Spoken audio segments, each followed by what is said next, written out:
पाकिस्तान और ऑस्ट्रेलिया की ODI series अब ज्यादा दूर नहीं। पाकिस्तान ने पहला वनडे इंटरनेशनल 30 मई को खेलना है। पाकिस्तान का गेम प्लान क्या होगा, प्लेइंग 11 क्या होगी, पाकिस्तान के लिए कौन से खिलाड़ी डेब्यू करेंगे, कौन रिटेन रहेगा, कौन ड्रॉप होगा, ये तमाम तर चीजें डिस्कस करेंगे।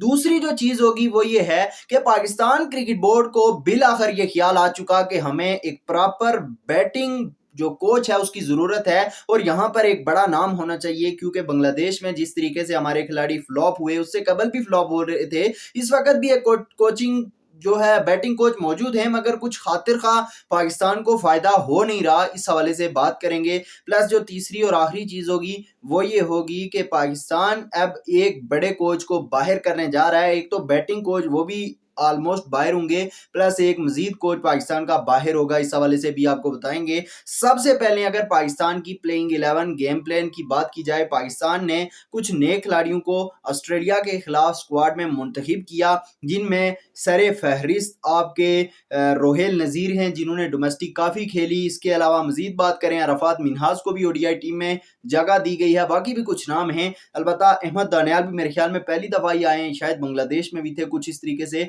मैं श्योर नहीं हूँ, अलबत्ता ये भी हैं। तो ये कुछ नए नाम आने वाले हैं। मगर सबसे पहले अगर स्क्वाड की बात की जाए तो पाकिस्तान का जो बैटिंग ऑर्डर होगा और ओपनिंग पेयर होगा वो मोस्ट प्रोबेबली वही होगा जो बांग्लादेश में आपको नजर आया था। साजिदा फरहान और मास दाकत दोनों ने वहां पर अपने डेब्यू किए थे, बेहतरीन आगाज भी पाकिस्तान को दिए थे। बेसिकली जो मास दाकत थे उन्होंने सेकंड वनडे इंटरनेशनल में बड़ी बेहतरीन बल्लेबाजी की थी, पाकिस्तान ने वो मैच भी जीता था, अलबत्ता पाकिस्तान को उस सीरीज में शिकस्त हुई थी। तो ये दोनों ही आपको ओपनिंग करते हुए नजर आएंगे। शामिर हुसैन नंबर 3 पर फेल भी हुए थे, अब यहाँ पर बाबर आजम भी वापस आ चुके हैं। खबरें यही हैं कि नंबर 3 पर बाबर आजम को ही एक दफा फिर से आजमाया जाएगा, एक आजमुदा ऑप्शन है। तो नंबर 3 पर ये खेलेंगे और आपका जो टॉप ऑर्डर होगा वो कुछ इस तरीके से बनेगा। फिर नंबर 4 की जो स्लॉट थी इसमें मोहम्मद रिजवान खेला करते थे। तो अब मेरे ख्याल में टीम मैनेजमेंट यहां पर रिजवान को जाहिर है एक विकेट कीपिंग बैटर के साथ ही रिप्लेस करेगी और दो आपके पास ऑप्शन स्क्वाड में मौजूद हैं, एक तो रोहेल नजीर हैं, मगर दूसरे खिलाड़ी हैं गाजी गोरी, जिनको डेब्यू भी करवाया गया था बांग्लादेश वाली सीरीज में और एक मैच में उन्होंने खेला था और वहां पर उन्होंने अच्छी बैटिंग की थी। तो इसलिए मुझे लग रहा है कि पाकिस्तान मोस्ट प्रोबेबली नंबर 4 पर उनके साथ ही जाएगा, क्योंकि उनका डेब्यू ऑलरेडी हो चुका और उनको खेलना ही चाहिए, क्योंकि अब रिजवान को पहली चीज तो आपको ड्रॉप करना नहीं चाहिए था स्क्वाड से, अलबत्ता आपने कर ही लिया है। तो अब इन दोनों में से किसी एक को आपने खिलाना है और मोस्ट प्रोबेबली वो गाजी गोरी ही होंगे। नंबर 5 की बात की जाए तो अब्दुल समद आपको नजर आएंगे, वो बांग्लादेश में भी खेले थे नंबर 5 पे। नंबर 6 की बात करें तो सलमान आगा होंगे और वही खेले थे बांग्लादेश वाली सीरीज में। तो ये ऑप्शंस फिलहाल क्लियर नजर आ रही हैं। इसके बाद अगर नंबर 7 की बात करें तो यहां पर आपके पास दो ऑप्शंस मौजूद हैं। एक तो ऑप्शन आपके पास ऑलरेडी आजमुदा ऑप्शन शादाब खान है, दूसरी ऑप्शन आपके पास अराफात मिन्हास है। अराफात मिन्हास ने डोमेस्टिक में और रिसेंटली खासकर पीएसएल में नेशनल टी20 में बड़ा अच्छा परफॉर्म किया। वो टोटली डिफरेंट फॉर्मेट था और उसी की इन्फ्लुएंस पर शायद कि आपने उन्हें सिलेक्ट भी किया। मैं कोई उनके किरदार पे, उनकी परफॉर्मेंसेस पर कोई सवाल नहीं उठा रहा हूं, लिस्टे में भी उन्होंने परफॉर्म किया हुआ है, मगर बेसिकली उनकी जो रिसेंट परफॉर्मेंसेज हैं वो पीएसएल में थी और उससे कबल नेशनल टी20 में थी। तो अब मुझे लग रहा है कि उसी वजह से उन्हें सिलेक्ट किया गया है। अलबत्ता प्लेइंग 11 में क्या वो जगह बना पाएंगे, क्या वो स्क्वाड में तो आए हैं, मगर क्या अपना डेब्यू कर पाएंगे, ये एक सवाल जरूर है। अलबत्ता शादाब खान और यहाँ पर अराफात मिन्हास में से कोई एक खेलेगा और मोस्ट प्रोबेबल मुझे जो नजर आ रहा है वो शादाब खान ही नजर आ रहे हैं और काफी बार वो फेल भी हुए, मगर उसके बाद भी मेरे ख्याल में उनके साथ ही टीम मैनेजमेंट जाने के बारे में सोचेगी। तो ये हो गए 7 खिलाड़ी। फिर आगे आपके 3 पेसर्स खेलेंगे। शाहीन कप्तान है, वो तो पक्का खेलेंगे। अब नसीम, हारिस रऊफ और अहमद दानियाल, इन तीनों में से कोई दो खेलेंगे। और अगर पाकिस्तान जाता है अपनी प्रॉपर जो पुरानी सोच है उसके साथ, तो फिर नसीम और हारिस खेलेंगे। अगर आप देखते हैं कि रिसेंट फॉर्म किसकी अच्छी है तो फिर मेरे ख्याल में अहमद दानियाल को प्रेफरेंस मिलेगी इन दोनों में से किसी एक के ऊपर। तो ये 3 फास्ट बॉलर्स में से कोई दो खेलेंगे और फिर जो आखिरी खिलाड़ी होगा उसमें भी आपके पास दो ऑप्शंस हैं। एक तो अबरार अहमद हैं, जिनकी ओडीआई में मेरे ख्याल में अच्छी परफॉर्मेंसेज हैं, प्लस सुफियान मुकीम है। सुफियान मुकीम का टी20 में रिकॉर्ड बहुत अच्छा है। अभी तक जितने उन्होंने ओडीआईस खेले तो उसमें वो उतने इफेक्टिव साबित नहीं हुए। मे भी यहाँ पर खेलें, अच्छा परफॉर्म करें ऑस्ट्रेलिया के खिलाफ, अलबत्ता अभी तक उनका रिकॉर्ड इतना अच्छा नहीं है ओडीआईस में। जबकि ऑन द अदर हैंड टी20 में वो बहुत ही बेहतरीन गेंदबाज हैं और टी20 में हम उन्हें चांस देते नहीं। तो ये जरूर है। अलबत्ता पाकिस्तान की प्लेइंग 11 कुछ ऐसे ही होगी। और ऑस्ट्रेलिया के हवाले से भी अगर आपको बताऊं तो मिचेल मार्श इनके कप्तान है, वो बाहर हो चुके हैं, इंजरी हो चुकी है उनको। इतना लंबा सीजन वो आईपीएल का खेलते रहे, मगर कोई इशू नहीं था। जब ये ऐसा जब इंटरनेशनल क्रिकेट में आ रहे थे तो उस वक्त उनको इशू हो गए। बाकी जो इनके बिग 3 फास्ट बॉलर्स हैं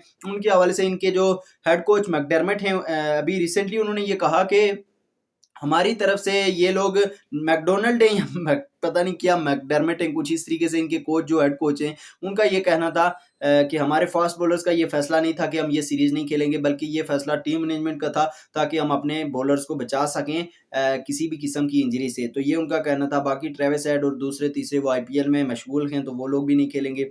कॉपर किनोली को इन्होंने अपने स्क्वाड में ऐड कर लिया है, तो कुछ इन्होंने स्क्वाड हल्का फुल्का ही अनाउंस किया हुआ है, मगर हमारी जो इस वक्त सिचुएशन चल रही है तो कोई पता नहीं है, कुछ भी हो सकता है। इसके बाद अगर दूसरी चीज की जानिब चलें वो ये है कि पाकिस्तान का नया बैटिंग कोच कौन होगा। अब इस वक्त जो पाकिस्तान के कोच हैं, बैटिंग कोच बांग्लादेश में गए थे तो वो मतलब पता नहीं हनीफ या कुछ इस तरीके से उनका जो नाम है, तो उनको अब छुट्टी दी जाएगी और पाकिस्तान क्रिकेट बोर्ड एक नए कोच के बारे में सोच रहा है जिसमें 3 ऑप्शन ज़ेरे गौर लाई जा रही हैं। एक ऑप्शन बहुत इंपॉर्टेंट है और बहुत ज़्यादा उसको फोकियत भी खबरों के मुताबिक हासिल है, और पहली जो ऑप्शन है वो है कुमार संगकारा, एक बेहतरीन लेफ्ट हैंडेड बैटर श्रीलंका की जानिब से।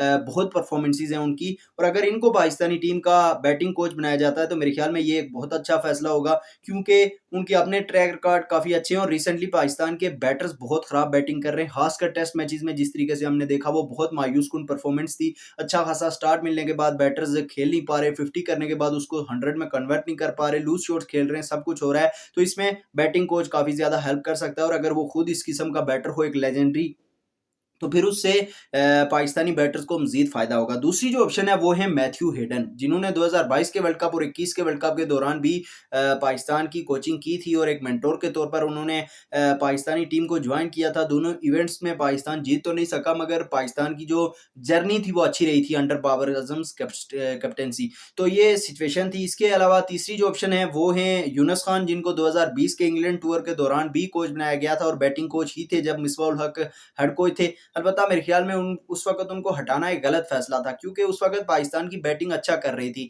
अलबत्ता उनको हटाया गया था। तो ये 3 ऑप्शंस पाकिस्तान की ज़ेरे गौर हैं इस वक्त, जिनके हवाले से पाकिस्तान क्रिकेट बोर्ड सोच रहा है कि उनको बैटिंग कोच की जो जिम्मेदारियां हैं वो सौंप दी जाएं। देखते हैं क्या होता है। अलबत्ता इसके बाद जो नेक्स्ट चीज़ है वो ये है कि पाकिस्तान के एक बड़े कोच की जो है छुट्टी होने जा रही है, और इस हवाले से भी कुछ रिसेंट ही रिपोर्ट सामने आई हैं कि जो माइक हेसन हैं इनकी अब जो है ना इनका टेन्योर लगभग ओवर होने जा रहा है और ओडीआईज में इनको छुट्टी दी जाने का इम्कान है। और बहुत ज़्यादा खबरें ये सामने आ रही हैं कि माइक हेसन जो हैं इनको अब ओडीआईज का हेड कोच बरकरार रखने में पाकिस्तान क्रिकेट बोर्ड हरगिज़ इंटरेस्टेड नहीं है, और पाकिस्तान क्रिकेट बोर्ड ये चाहता है कि टी20 में ये अपनी हेड कोचिंग को जारी रखें। On the other hand ODIs जो हैं इनसे इनको बाहर कर दिया जाए। तो अब यहाँ पर मेरा सवाल ये है कि पहले आपने उनको पूरी अथॉरिटी दी, अच्छी चीज़ है, मगर उन्होंने रिजवान को बाहर किया, पहले कप्तानी से हटाया, सब कुछ किया, चेंजेस की, अब वो कर रहे हैं या आकिब जावेद कर रहे हैं, इस हवाले से कुछ भी कहा नहीं जा सकता। अलबत्ता अब माइक हसन जो हैं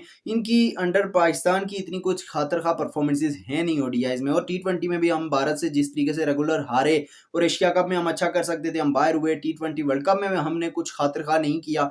तो अब ये तमाम तर चीज़ें अपनी जगह हैं, मगर उनको ओडीआई से हटाना, जबकि वर्ल्ड कप से कबल हमारी इन 3 ओडीआईज जो ऑस्ट्रेलिया के खिलाफ हैं, टोटल 6 ओडीआईज मेरे ख्याल में बचे हैं। अगर ट्राई सीरीज में पाकिस्तान 4 मैचेस खेलता है या 3 मैचेस खेलता है तो उनको आप मिला लें, और बाकी एक जिम्बाब्वे वाली सीरीज है, बाकी ये ऑस्ट्रेलिया वाली सीरीज है, तो 9 से 10 ओडीआई मैचेस आपके बचे हैं वर्ल्ड कप से पहले, और उस वक्त आप कोच को हटाने की बात कर रहे हैं। तो इस वजह से पाकिस्तान के लिए ये चीज़ बैकफायर भी कर सकती है।